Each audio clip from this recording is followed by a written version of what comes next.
Let's discuss a few additional writing concepts that will be helpful for you to keep in mind as you're working on documents. These concepts are scope versus depth, the curse of knowledge, and conclusion orientation.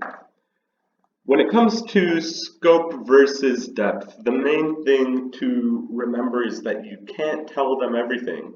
I think a lot of times when we're working with clients, they really want to make sure we're incorporating every single element of their role into their document, and that's simply just not going to be possible. So especially when you are working with a client who had a very long resume. Sometimes you'll get resumes that are 3 to 5 pages and have 12 to 15 bullet points per role. And in reality, the reader just isn't going to read through all of that material. So I think this analogy of scope versus depth can be a good way to sometimes explain to clients exactly why we need to narrow down the scope and go into more depth when we're discussing certain examples. So imagine you're digging a well, right? How wide do you make it and how deep does it go? If we make the well too wide and don't dig deep enough, then we're never going to reach the water. And so the entire purpose of starting to dig that well is kind of pointless. And then conversely, right, if we make it too narrow and we dig very deep, then we're not going to be able to fit the bucket down the hole and we're never going to get to the water. So there's an optimal balance of how wide we're going to want to make the hole when we're digging the well, and then how deep we actually dig so that we can achieve our goal of getting the water out of the well. So if we apply this to your writing, you're going to want to address a sufficient number of topics, and you're going to want to provide examples that are thorough and go into enough detail on the topics you're discussing so that the reader can really understand how the client adds value. But you're not going to be able to address every single topic in an incredible amount of depth. And then on the other hand, right, you don't want to just stick to one topic and really pound it down at it in a ton of detail, because if that's not the one thing the reader is looking for, then you might not be sufficiently covering the breadth of the client's experience. Then we have the concept of the curse of knowledge. And the curse of knowledge just implies that your client is very familiar with the following items, but is the reader?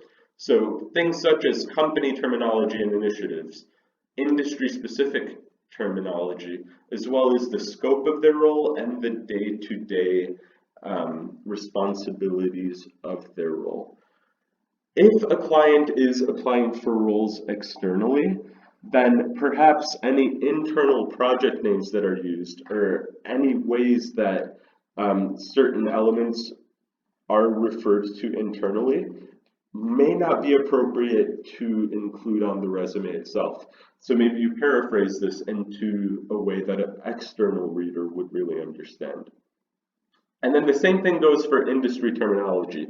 If someone is applying for a job in investment banking, for example, terms such as LBO, investment memorandum, right, DCF, all of these sort of things, the reader will understand, and people within the industry will very quickly understand it as well. But if that client is trying to pivot into a marketing role at a marketing agency, it's very likely that those readers will have no idea what an LBO or investment memorandum is. So in that case, you'll want to rephrase accordingly to make sure that the reader is still capturing value from the information. And then the scope and the day-to-day of the role itself.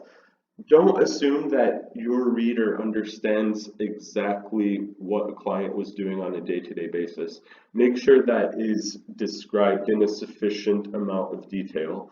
And same thing goes for the type of organization and the context within which your client was working. So if they were a CFO at a startup and they had to establish all of the financial systems from the ground up, make sure that comes across, right? In addition to the day-to-day responsibilities of a CFO. And conclusion orientation. I think a lot of times when we are writing, we naturally sort of write out the explanation at the beginning of the paragraph, and then the last sentence is the main point that we were really trying to address all along. Make sure your main points are surfaced. So within your cover letter, each of your topic sentences should really nail down what the purpose of that paragraph is and what you want the reader to understand from that paragraph. And then within the resume, this is going to apply when you're thinking about which order you're presenting your bullet points in. So the main points that will be most relevant to your reader, those should always come up top.